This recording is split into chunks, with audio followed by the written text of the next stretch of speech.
So everyone, please take out your phones because I want this message to get to every parent who sent their kids to Columbia University and trusted their kids and their children's safety with us. I want this message to get to every parent in America who sent their kids to NYU, to Harvard, to Stanford, to Berkeley. And I want you to know one thing. We cannot protect your child. And I'm not saying this as a professor. I should introduce myself. My name is Shai Davidai. I am a professor at Columbia Business School. I am Israeli. But before all of that, I am a dad. I have two beautiful children. And I'm talking to you, I'm speaking to you as a dad. And I want you to know, we cannot protect your children from pro-terror student organizations because the president of Columbia University will not speak out against pro-terror student organizations, because the president of Harvard University, because the president of Stanford, because the president of Berkeley, they will not speak out against pro-terror student organizations.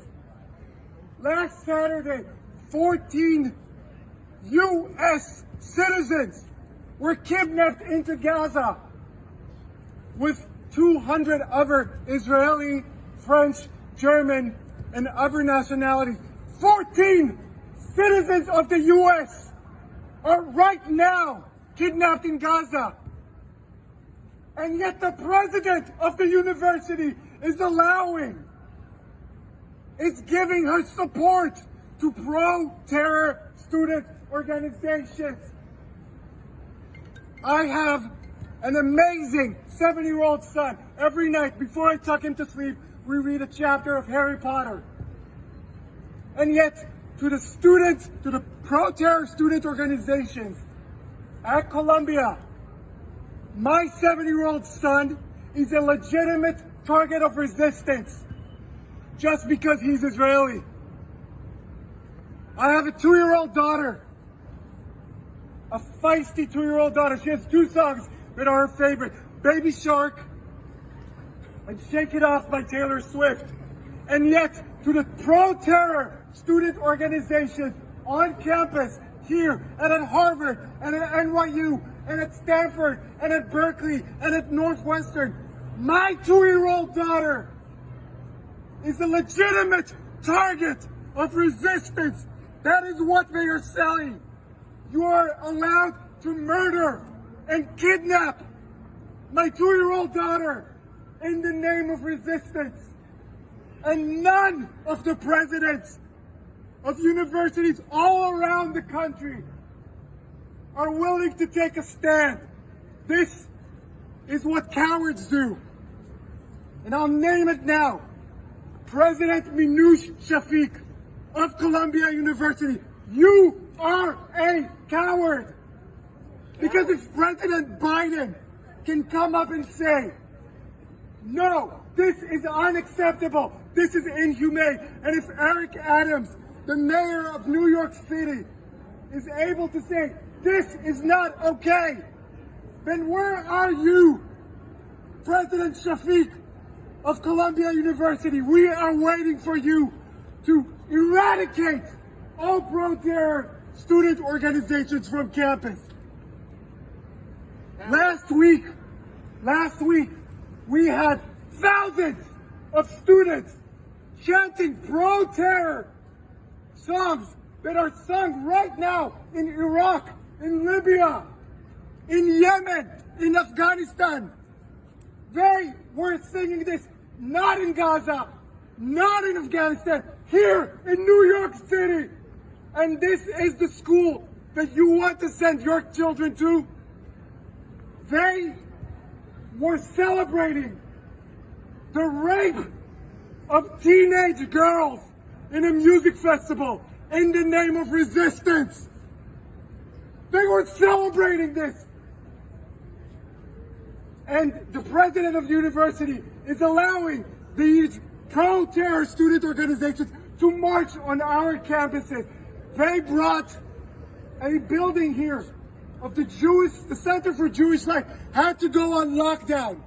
Not in Gaza, not in Tel Aviv, here in New York City.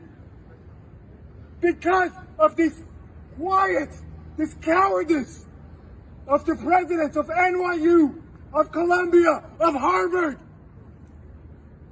And I'm telling every parent in the United States, it does not matter if you're Jewish or Christian or Muslim or Hindu or Buddhist or an atheist like myself. Rape is never okay. Right. Not as an act of resistance, not as an act of revenge. Rape is never okay. And if my amazing 2-year-old daughter was now 18 years old, I would never send her to Columbia. Not because it's not a great institution, it's an amazing institution, but because I know that she will not be protected there.